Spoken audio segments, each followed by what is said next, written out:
സംസ്ഥാനം തദ്ദേശ തിരഞ്ഞെടുപ്പിന്റെ ചൂടിലാണ് നിൽക്കുന്നത്. എറണാകുളം ജില്ലയെ സംബന്ധിച്ചിടത്തോളം മൂന്ന് മുന്നണികളും ശക്തമായ മത്സരത്തിലാണ്. ഇപ്പോൾ എൻ്റെ കൂടെയുള്ളത് BJP-യുടെ സിറ്റി ജില്ലാ പ്രസിഡന്റായിട്ടുള്ള എറണാകുളം സിറ്റി ജില്ലാ പ്രസിഡന്റായിട്ടുള്ള ശ്രീ ഷൈജോട്ടനാണ്. ഷൈജോട്ട, നമസ്കാരം. എന്തൊക്കെയാണ് ഈ എറണാകുളം ജില്ലയുമായി ബന്ധപ്പെട്ട്, സിറ്റി ജില്ലയുമായി ബന്ധപ്പെട്ട് BJP-യുടെ തെരഞ്ഞെടുപ്പ് പ്രതീക്ഷകൾ? ഇവിടെ ഞങ്ങൾ ഉയർത്തുന്ന മുദ്രാവാക്യം വികസിത കൊച്ചി എന്നുള്ളതാണ്. കാരണം 2014 നരേന്ദ്രമോദി സർക്കാർ BJP സർക്കാർ അധികാരത്തിൽ വരുന്നത്. ആ സമയത്ത് ലോകം മുഴുവനും ഭാരതത്തിലേക്ക് ഉറ്റുനോക്കുകയായിരുന്നു. അത് വികസിത പ്രവർത്തനങ്ങൾ കണ്ടുകൊണ്ടായിരുന്നില്ല.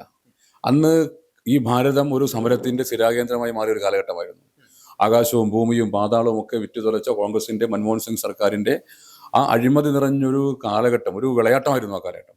അതിനെതിരായിട്ടുള്ള വലിയ പോരാട്ടം, സമര കാഹളങ്ങൾ മുഴങ്ങിയ ഒരു കാലഘട്ടത്തിലൂടെയാണ് 2014 കടന്നുപോയത്. നമുക്കറിയാം, അരവിന്ദ് കെജ്രിവാൾ, അണ്ണാ ഹസാരെ, കിരൺ ബേഡി, അതുപോലെ ആളുകൾ താരോദയം ചെയ്യുന്ന ഒരു കാലഘട്ടം 2014 എന്ന് പറയുന്നത്. ആ കാലഘട്ടത്തിൽ നരേന്ദ്രമോദി മുന്നോട്ട് വെച്ച മുദ്രാവാക്യമാണ് വികസിത് ഭാരത് എന്നുള്ളത്. ഭാരതത്തിന്റെ വികസനം. വികസിത് ഭാരതം എന്താണ് നമ്മൾ പിന്നീട് കണ്ടു.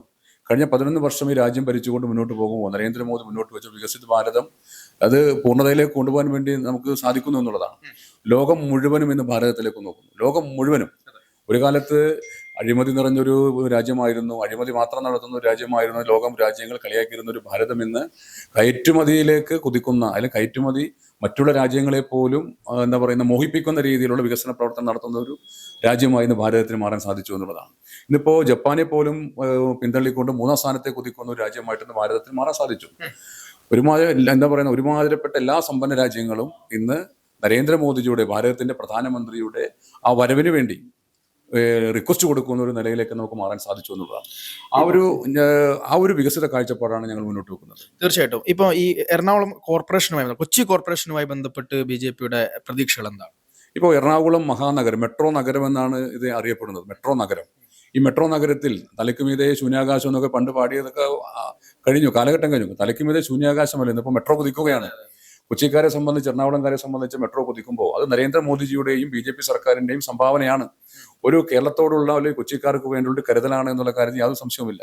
സ്വാഭാവികമായിട്ടും മെട്രോയിൽ യാത്ര ചെയ്ത ആളുകൾ അത് ഓർക്കും. അത് ആ കടപ്പാട് സ്വാഭാവികമായിട്ടും ഉണ്ടാവും എന്ന് തന്നെയാണ് ഞാൻ പ്രതീക്ഷിക്കുന്നത്. അത് മാത്രമല്ല, ഈ മെട്രോ നഗരത്തിൽ ഇന്നും ഇപ്പോൾ അതിദാരിദ്ര്യമുക്ത സംസ്ഥാനം, അതിദാരിദ്ര്യമുക്ത പ്രദേശം എന്നൊക്കെ നമ്മുടെ ബഹുമാനപ്പെട്ട മുഖ്യമന്ത്രി പ്രഖ്യാപിക്കുമ്പോൾ എവിടെയാണ് അതിദാരിദ്ര്യമുക്തമായിട്ടുള്ള ഒരു പ്രദേശം, ഒരു സംസ്ഥാനം, ഒരു പ്രദേശമുള്ളത്?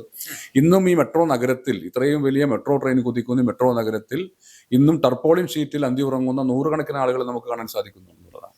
നട്ടുച്ചയ്ക്ക് ഒരു പൊതി ചോറിന് വേണ്ടി, ആ ഒരു പൊതി ചോറ് കിട്ടിക്കഴിഞ്ഞാൽ പകുതി കഴിച്ചിട്ട് മടക്കി വെക്കുന്ന ആളുകൾ നമുക്ക് കാണാം. നഗരത്തിലെ ദുഃഖ കാഴ്ചകളാണ് ഇപ്പോൾ ഞാൻ സൂചിപ്പിക്കുന്നത്. നട്ടുച്ചയ്ക്ക് എറണാകുളം ഹൈക്കോടതി ജംഗ്ഷനിൽ, വൈറ്റില ജംഗ്ഷനിൽ, പാലാരിവട്ടത്ത്, നമ്മുടെ DH ഗ്രൗണ്ടിലേക്ക് വന്ന പ്രദേശത്തൊക്കെ ആളുകൾ കൂട്ടം കൂടി വരികയാണ്. പല സ്ഥലങ്ങളിൽ നിന്നും ആളുകൾ, ചിലപ്പോൾ സ്വദേശികളായിരിക്കും, വിദേശികൾ, ഫോറിൻ പൗരന്മാർ ഉൾപ്പെടെ ഉണ്ട് ആ കാര്യത്തിൽ. ഇതിലെ ഒരു ചാൻ വയറിന് വേണ്ടി, അവർക്ക് ഒരു പിടി പശിയടക്കാൻ വേണ്ടി വരുന്ന ഒരു കൂട്ടം ആളുകൾ. അതാണോ ഒരു പ്രദേശത്തിന്റെ അല്ലെങ്കിൽ അതിദാരിദ്ര്യം ഇല്ലാതായി എന്ന് പറയുന്നത്? ശുദ്ധമായ വായുവും വെള്ളവും സഞ്ചാര സ്വാതന്ത്ര്യം, നല്ല റോഡുകളൊക്കെ കൊടുക്കുന്നതാണ് സമ്പന്നതയിലേക്ക് പോകുന്നതാണ് ഞാൻ മനസ്സിലാക്കുന്നത്. ഈ മെട്രോ നഗരത്തിൽ അരമണിക്കൂർ മഴ പെയ്താൽ അരക്കൊപ്പം വെള്ളം. വേറെ എവിടെ ഇത് കാണാൻ സാധിക്കുന്നത്? ഈ മെട്രോ നഗരത്തിന്റെ ഒരു ഗതികേടാണ്. 2 ദിവസം മുമ്പ് ഒരു 40 മിനിറ്റ് മഴ, ഞാൻ ഉൾപ്പെടെ ഇവിടെ പാർട്ടി ഹൗസിൽ ഇരിക്കുന്നുണ്ട്. 40 മിനിറ്റ് മഴ, ഒരാൾക്കും പുറത്തിറങ്ങാൻ സാധിക്കുന്നില്ല. മുഴുവൻ നഗരം, ഈ മാർക്കറ്റ്, നമ്മുടെ ഈ പള്ളിമുക്കും രവിപുരം ഉൾപ്പെടെയുള്ള പ്രദേശങ്ങളൊക്കെ വെള്ളം കൊണ്ട് നിറഞ്ഞു കവിഞ്ഞു. വെള്ളം കൊണ്ട് നിറഞ്ഞു കവിഞ്ഞു കഴിഞ്ഞാൽ ആ വെള്ളത്തിലൂടെ നമുക്ക് നടക്കാൻ സാധിക്കും. മനുഷ്യ വിസർജ്യങ്ങൾ പോലും അതിലൂടെ ഒഴുകി നടക്കുകയാണ്. കാരണം എന്താ? ഓണകളും കാനകളും ഒക്കെ നിറഞ്ഞു കവിഞ്ഞിരിക്കുന്നു. പല വലിയ ഫ്ളാറ്റുകളിൽ നിന്നൊക്കെ, വലിയ തമ്പുരാക്കന്മാരുടെ ഫ്ളാറ്റുകളിൽ നിന്നോ കൊടുക്കുന്ന ആ വിഷജലമൊക്കെ ഈ മഴ പെയ്ത് കഴിയുമ്പോൾ റോഡിലേക്ക് വരികയാണ്. എങ്ങനെ അതിലേക്ക് നടക്കാൻ വേണ്ടി സാധിക്കുന്നത്? ഇത് നിത്യ കാഴ്ചയാണത്. ജനം പൊറുതിമുട്ടിരിക്കുകയാണ്. ഇപ്പോൾ പനമ്പള്ളി നഗർ എന്ന് പറയുന്നത് നമുക്കറിയാം. പനമ്പള്ളി നഗർ ഒരു പോഷ് പ്രദേശമാണ്. സമ്പന്നന്മാർ, അതിസമ്പന്നന്മാർ താമസിക്കുന്ന പ്രദേശമാണെന്നൊക്കെ പറയുന്നത്. അവിടുത്തെ ഗതികേട് തന്നെയാണ്. ഹൈവേയുടെ നമ്പി താമസിക്കുന്ന വീട് ചുറ്റുവട്ടത്തും മഴവെള്ളപ്പൊക്കം വന്നിട്ട് അദ്ദേഹത്തിന്റെ ഭാര്യ ഫയർഫോഴ്സിൽ വിളിച്ചതൊക്കെ നമ്മുടെ വാർത്തയായിട്ടുള്ളതാണ്. അപ്പോൾ ഇത് ഞാൻ സൂചിപ്പിക്കുന്നത്, ഇതൊരു മാറ്റം ജനങ്ങൾ ആഗ്രഹിക്കുന്നു. യാതൊരു ദീർഘവീക്ഷണവുമില്ലാത്ത ഒരു എഞ്ചിനീയറിംഗ് വിഭാഗം തന്നെ പാടെ തകർന്ന ഒരു കൊച്ചിൻ കോർപ്പറേഷനാണത്. എന്താ ഇവരുടെ പണിയെന്ന് ചോദിച്ചാൽ, ഇത്രയും റവന്യൂ ജനറേറ്റ്, ഇത്രയും വരുമാനം ലഭിക്കുന്ന ഒരു പ്രദേശത്ത്, ഒരു കോർപ്പറേഷൻ എന്തുകൊണ്ട് ഇത്രയും ഗതികേടിലായത്? ഈ മഴവെള്ളത്തിന്റെ പ്രശ്നം ഒരു വശത്ത് ജൂൺ ജൂലൈ മാസങ്ങളിലാണ്. ജൂൺ ജൂലൈ ഓഗസ്റ്റ് മാസം കഴിഞ്ഞാൽ പിന്നെ വരുന്ന ഡിസംബർ തുടങ്ങി ജനുവരി ഫെബ്രുവരി മാർച്ച് ഏപ്രിലേക്ക് എത്തിയാൽ വേനൽച്ചൂട്, മീനച്ചൂട് എന്ന് പറയുന്നത് മലയാളികൾക്കറിയാം. മീനച്ചൂട്, കരിങ്കല്ല് പോലും പൊട്ടിത്തെറിക്കുന്ന ചൂടെന്നാണ് മലയാളികളുടെ ഒരു സങ്കല്പം. ആ ചൂടുകാലത്ത് അല്പം കുടിവെള്ളത്തിന് വേണ്ടി, ഒരു കുടം കുടിവെള്ളത്തിന് അല്ലെങ്കിൽ ഒരു ബക്കറ്റ് കുടിവെള്ളത്തിന് വേണ്ടി ആളുകൾ ക്യൂ നിൽക്കുന്നത് നമ്മുടെ കൊച്ചിൻ കോർപ്പറേഷൻ പരിധിക്കകത്ത.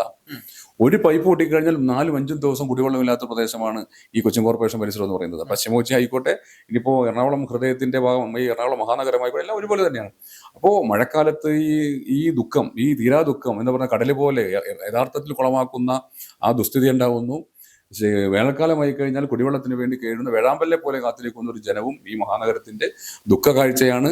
പട്ടിണിയും ദാരിദ്ര്യവുമായിട്ട് ഇന്ന് നൂറുകണക്കിന് ആളുകൾ ജീവിക്കുന്നതും ഈ നഗരത്തിന്റെ കാഴ്ചയാണ്. ഒരു മാറ്റം ആഗ്രഹിക്കുന്നു എന്നുള്ള, ജനങ്ങൾ ഒരു മാറ്റം ആഗ്രഹിക്കും, ജനങ്ങളൊരു ഓൾട്ടർനേറ്റീവ്, ഒരു പകരം ആര് എന്ന് ചിന്തിക്കുമ്പോൾ പലപ്പോഴും, അതുകൊണ്ടാണ് LDF ശേഷം UDF ശേഷം LDF എന്നൊരു ചിന്താഗതി ഉണ്ടായിരുന്നത്. ഇന്നിപ്പോൾ ജനങ്ങൾക്കറിയാം ഈ കോൺഗ്രസ് ഒരു കാലത്തും ഗതിപിടിക്കില്ല എന്ന് ജനങ്ങൾക്കറിയാം. കാരണം മുത്തശ്ശി പാർട്ടിയാണ് കോൺഗ്രസ് എന്ന് പറയുന്ന സ്വാതന്ത്ര്യ സമരം നേതൃത്വം കൊടുത്തൊരു പാർട്ടിയാണ്, ദീർഘകാലം രാജ്യം ഭരിച്ചൊരു പാർട്ടിയാണ്. പക്ഷേ ഇന്ന് കോൺഗ്രസിന്റെ അവസ്ഥ ജനങ്ങൾക്കറിയാം. മാർക്സിസ്റ്റ് പാർട്ടി അതുപോലെ തന്നെ ഈ കേരളത്തിൽ ഭരണം നടത്തുന്ന മാർക്സിസ്റ്റ് പാർട്ടിയുടെ മുന്നണി, മാർക്സിസ്റ്റ് പാർട്ടി നേതൃത്വം കൊടുക്കുന്ന ഒരു മുന്നണി, ഇപ്പോൾ ദേവസ്വം ബോർഡ് പ്രസിഡന്റ് 2 പേരാ ജനകീയനായിട്ടുള്ളത്. ഇന്നിപ്പോ ശബരിമല ധർമ്മശാസ്താവിനെ പോലും അയ്യപ്പനെ പോലും കൊള്ളയടിച്ചുകൊണ്ട് പോകുന്ന പാർട്ടിയുടെ ആളുകളാണ് ഇന്ന് സംസ്ഥാനം ഭരിക്കുന്നത് എന്ന് ജനങ്ങൾ വിശ്വസിക്കുന്നു. ഈ കള്ളന്മാരെയും കൊള്ളക്കാരെയും എങ്ങനെയാ നമ്മുടെ ഈ നാടിന്റെ ഈ ഭരണസാരഥ്യം കൊടുക്കുന്നത്? ജനങ്ങൾ ആഗ്രഹിക്കുന്നത്, ജനങ്ങൾ വിചാരിക്കുന്നത്, കേന്ദ്രം ഭരിക്കുന്ന പാർട്ടിയുടെ ജനപ്രതിനിധികൾ, അവര് ആ പാർട്ടിയുടെ ആളുകൾ പ്രാദേശിക തലത്തിൽ, പഞ്ചായത്ത് തലത്തിലും അല്ലെങ്കിൽ കോർപ്പറേഷൻ തലത്തിലുമൊക്കെ അധികാരത്തിൽ വന്നാൽ കുറെ കൂടി കാര്യങ്ങൾ നാട്ടിൽ ചെയ്യാൻ സാധിക്കുമെന്ന് ജനങ്ങൾ വിശ്വസിക്കുന്നു. കാരണം ഒരു ഉദാഹരണമുണ്ട്. ഇപ്പോൾ കൊച്ചിൻ കോർപ്പറേഷൻ നമുക്ക് 5 കൗൺസിലർമാരാണുള്ളത്. എറണാകുളം സെൻട്രലുണ്ട്, നമ്മുടെ എറണാകുളം സൗത്ത്, ഐലൻഡ് സൗത്ത്, നമ്മുടെ കൊച്ചി മട്ടാഞ്ചേരി ഒരെണ്ണം, ചെറുളായൂർ, അങ്ങനെ 5 കോർപ്പറേഷൻ കൗൺസിലർ നമുക്കുള്ളത്. ഈ 5 സ്ഥലത്തെയും കൗൺസിലർമാരുടെ പ്രവർത്തനം നിങ്ങൾ ഈ ചാനലൊക്കെ ഈ വീഡിയോ കേട്ട് നിങ്ങൾ പരിശോധിക്കണം, എന്താ അവിടെ ചെയ്തിട്ടുള്ളത്. മട്ടാഞ്ചേരിയിൽ ചെറുളായി എന്ന ഡിവിഷൻ, ഇതിപ്പോൾ 5ാം നമ്പർ ഡിവിഷൻ ആയിട്ടുള്ള പഴയ 7, ആ ഡിവിഷൻ അവിടെ നിങ്ങൾ പോയി കാണണം. അവിടെ 10-50 വർഷക്കാലം നീന്തി നടന്നിരുന്ന ജനതയെ ആ വെള്ളക്കെട്ടിൽ നിന്ന് മാറ്റി TD അമ്പലം ചുറ്റുഭാഗവും എല്ലാം നല്ല മനോഹരമായിട്ടുള്ള കടപ്പക്കല്ലും ടൈലും ഒക്കെ വിരിച്ച് ഇരുവശങ്ങളും നന്നായിട്ട് ലൈറ്റ് കൊണ്ട് ഭയങ്കര പ്രകാശപൂരിതമായിട്ടുള്ള പ്രദേശമാക്കി, എന്താ പറയുന്നത്, അവിടെ ചെന്നൊരു പോസിറ്റീവ് എനർജിയാണ് അവിടെ ചെന്ന് കിട്ടുന്നത്.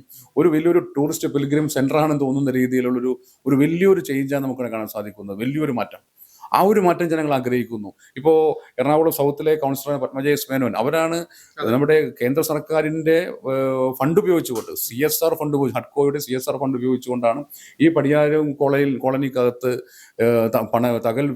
പകൽ വീട്, പിന്നെ കുട്ടികൾക്കും മറ്റും വേണ്ട പ്രാഥമിക ചികിത്സ കൊടുക്കുന്ന വെൽനസ് സെന്ററുകൾ, CDSമാർക്കും ADSമാർക്കും വേണ്ടിയുള്ള റീഡിംഗ് റൂം ഉൾപ്പെടെയുള്ള ഒരു കെട്ടിട സമുച്ചയം നിർമ്മിച്ചിട്ടുള്ളത് കോർപ്പറേഷന്റെ ഫണ്ടല്ല, അത് കേന്ദ്ര സർക്കാരിന്റെ ഫണ്ടാണ്. ചെറുളായിലും മട്ടാഞ്ചേരിയിലും നമ്മൾ കൊണ്ടുവന്നിട്ടുള്ള ഫണ്ട് കോർപ്പറേഷന്റെ ഫണ്ടല്ല, കേന്ദ്ര സർക്കാർ അധികമായി അനുവദിച്ച ഗ്രാന്റിൽ നിന്നാണ് ഈ പദ്ധതികളെല്ലാം നടപ്പാക്കിയിട്ടുള്ളത്. പലപ്പോഴും ഞങ്ങൾ കൊടുക്കുന്ന പല പദ്ധതികളും മുടക്കാൻ വേണ്ടിയായിരുന്നു കൊച്ചിൻ കോർപ്പറേഷന്റെ ഭരിച്ചിരുന്ന ആളുകൾ, ഇടതുപക്ഷം പലപ്പോഴും ശ്രമിച്ചിട്ടുള്ളത്. അപ്പോൾ സ്വാഭാവികമായിട്ടും ഇത് ജനങ്ങൾ വിലയിരുത്തിയിട്ടുണ്ട്. അപ്പോൾ അതൊന്നും ഒരു മോഡലായിട്ട് നമുക്കിത് ചൂണ്ടിക്കാണിക്കാൻ സാധിക്കും, ഞങ്ങൾക്ക് ചൂണ്ടിക്കാണിക്കാൻ സാധിക്കും.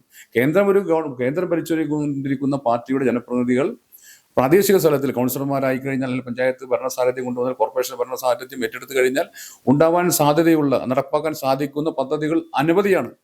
ആയിരക്കണക്കിന് പദ്ധതികൾ നമുക്ക് ജനങ്ങളിലേക്ക് കൊണ്ടുവരാൻ വേണ്ടി സാധിക്കുമെന്നൊരു ഉറപ്പ് ഞങ്ങൾക്കുണ്ട്. ഞങ്ങൾ അതുകൊണ്ടാണ് പറയുന്നത് വികസിത കൊച്ചി.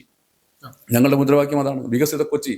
ഇന്നും ഒരു ഓൺലൈൻ, ഒരു ജനന സർട്ടിഫിക്കറ്റും മരണ സർട്ടിഫിക്കറ്റും കൊച്ചിൻ കോർപ്പറേഷൻ ഇന്നും മാനുവലായിട്ട് കൊടുക്കേണ്ട ഗതികേടുള്ള ഒരു പ്രദേശമാണിത്. മാനുവലായിട്ട് കൊടുക്കണം. അങ്ങനത്തെ ഒരു ഗതികേടെന്ന് ഒന്ന് ആലോചിച്ച് നോക്കി. എത്രയോ ഡെവലപ്ഡ് കൺട്രി നമ്മൾ മാറിയിരിക്കുന്നു. ഇന്നും എന്താ പറയുക, ഡിജിറ്റൽ സേവനങ്ങൾ, അതല്ലെങ്കിൽ നമ്മുടെ ട്രാൻസാക്ഷൻ ഒക്കെ വലിയ അതേ രീതിയിലൊക്കെ മാറിയ ഒരു കാലഘട്ടത്തിൽ ഇന്നും മാനുവലായിട്ട് പല ആപ്ലിക്കേഷൻ കൊടുക്കേണ്ടി വരുന്നു എന്ന് പറഞ്ഞാൽ ഇതിനൊക്കെ ഒരു ജനങ്ങൾ മാറ്റം ആഗ്രഹിക്കും. ഞങ്ങൾ പറയുന്നത് ജനങ്ങളുടെ സേവനം വീട്ടുപടിക്കൽ കൊണ്ടുവരും. ജനങ്ങൾ, കോർപ്പറേഷൻ സേവനം ജനങ്ങൾ ആഗ്രഹിക്കുന്ന രീതിയിൽ, ആ ജനങ്ങൾ ആഗ്രഹിക്കുന്ന സേവനം വീട്ടുപടികൾ കൊണ്ടുവരുന്ന രീതിയിൽ, ഇത് വലിയ ഡിജിറ്റലൈസേഷൻ കൊണ്ടുവരാൻ വേണ്ടിയുള്ള രീതിയിലൊക്കെ ഞങ്ങൾ ഈ സാധനത്തിൽ മാറ്റും, കൊച്ചിൻ കോർപ്പറേഷൻ മാറ്റും.